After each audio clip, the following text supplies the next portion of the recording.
Muy buenas, en este vídeo vamos a hablar sobre qué es el SSH Tunneling. Pero primero, ¿qué es SSH?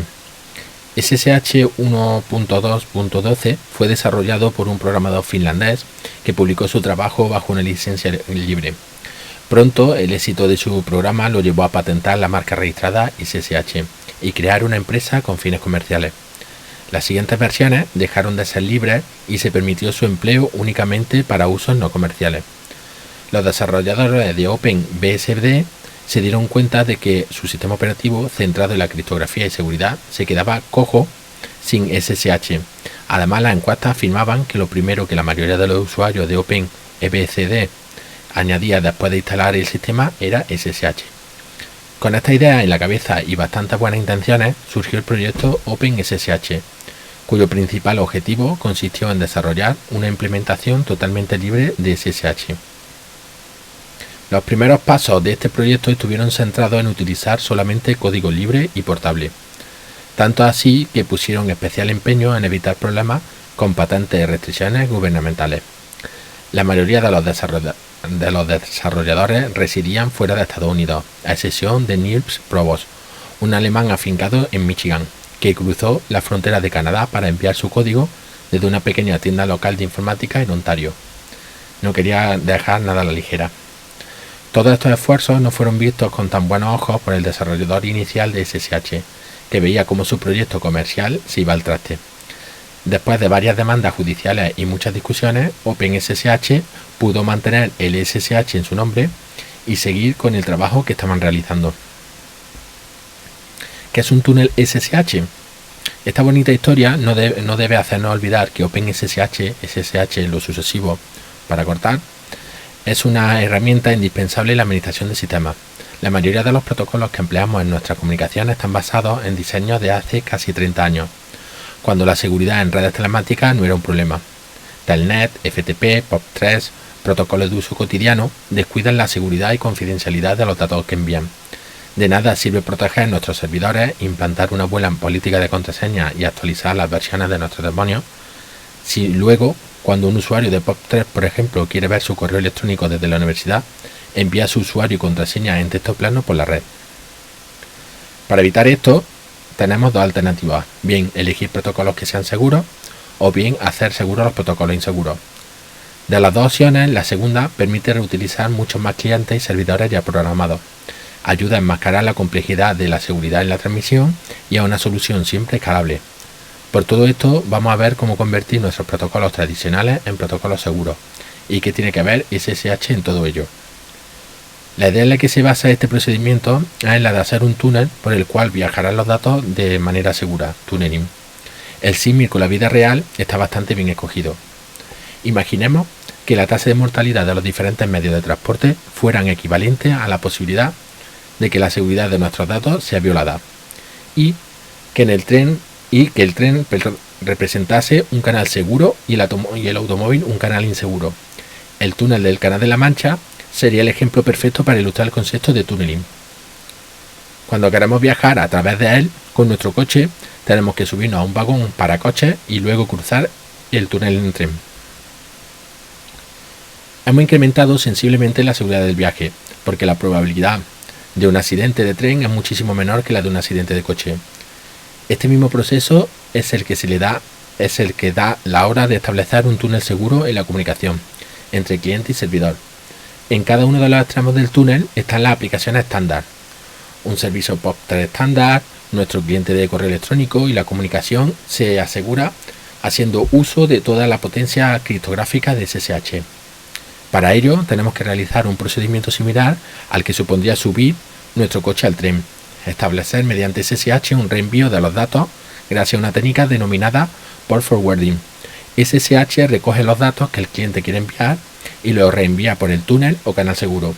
Al otro lado del túnel se recogen los datos y se reenvían al servidor conveniente. Veamos cómo llevar esto a cabo. La clave está en usar la opción "-l" de SSH, que se encarga de todo el proceso de port forwarding. El siguiente ejemplo muestra cómo utilizar el puerto 10.110 de nuestra máquina para establecer una comunicación segura con el puerto 110 del servidor popmail.correo.net.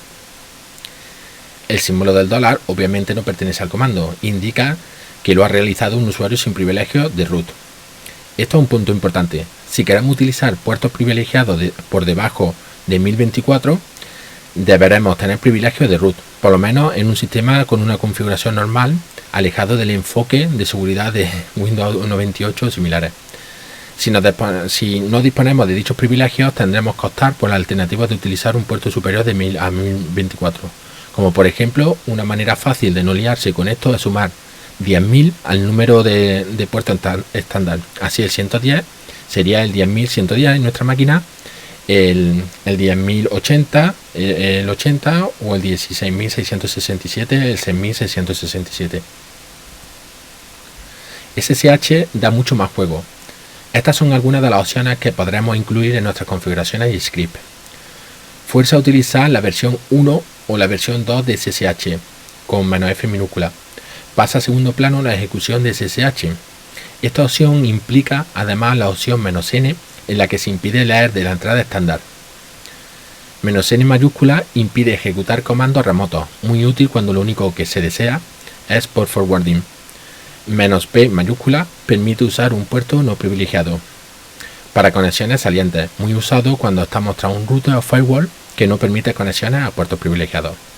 Para más información acerca de estas y otras opciones, ya sabéis, man SSH. Otros aspectos que debemos tener en cuenta: compatibilidad cuanto a versiones de SSH. Bastantes clientes de SSH solamente soportan la versión 1. Sin embargo, esta versión es vulnerable a diversos ataques, por lo que es aconsejable utilizar la versión 2, convenientemente patcheada, OpenSSH 3, con los parches para corregir los diferentes bugs que existen. Aquí se plantea la típica disyuntiva entre seguridad o compatibilidad. Para establecer una sesión SSH es necesario autentificación. Si utilizamos autentificación por passphrase, además de las correspondientes claves RSA o métodos similares, deberemos prever este hecho en nuestro script o nuestra sesión interactiva, o de lo contrario no podremos establecer el túnel SSH. Las reglas de protección en IP chains o IP tables: si tenemos configuradas reglas para bloquear las conexiones entrantes, necesitaremos establecer una excepción a esas reglas para que funcione el port forwarding.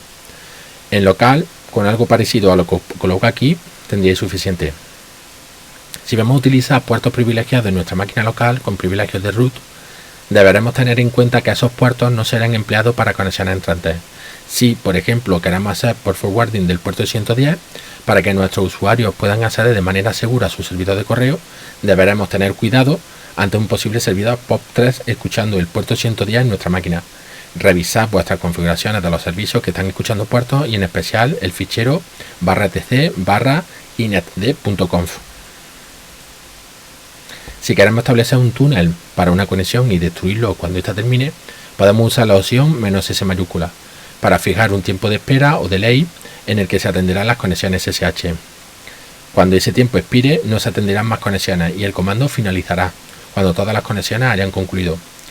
Esto es importante, no termina cuando se consuma el tiempo fijado. Si disponemos de una versión antigua de SSH, podemos hacer esto mismo de la siguiente manera. Y lo siguiente sería algo equivalente. Así estamos fijando un temporizador de 30 segundos para aceptar conexiones, finalizado el cual se esperará únicamente a que las conexiones establecidas terminen. ¿Cómo podemos realizar un túnel SSH con PuTTY? Pues 1. Cargar la puerta de enlace. Lo primero que debemos hacer, si no lo hemos hecho aún, es crear y guardar una puerta de entrada SSH del servidor, como haríamos con cualquier otra plataforma. Ahora nos dirigimos a la lista Save Session y seleccionamos Load, como se ve en la imagen. 2. Configurar el túnel. En el árbol de navegación de la izquierda debéis seleccionar Connection SSH Tunnels. Ingresáis el puerto al que queréis conectar localmente a un source port, un puerto fuente, y ahora agregáis la dirección de destino, el servidor que está disponible desde vuestra puerta SSH, pero que no está en vuestro equipo local, como destination, destino, tal y como se muestra en la imagen. 3. Abrís el túnel. Seleccionáis la opción Add de agregar, la cual pondrá la configuración como se muestra en la siguiente imagen. Para terminar, hacemos clic en Open para abrir, para conectar con nuestra puerta. Ingresáis como lo haríais usualmente. Ahora, Mientras dejemos la terminal SSH abierta, todo el tráfico del source port, del puerto fuente de vuestro localhost, será enviado a destination, al destino. Si el puerto destino provee un servicio web, podréis abrir una pestaña en el navegador y visitar el localhost 8080, como podéis ver en este ejemplo, como veréis en el servicio del servidor de destino. Esto ha sido todo, nos vemos en el siguiente vídeo.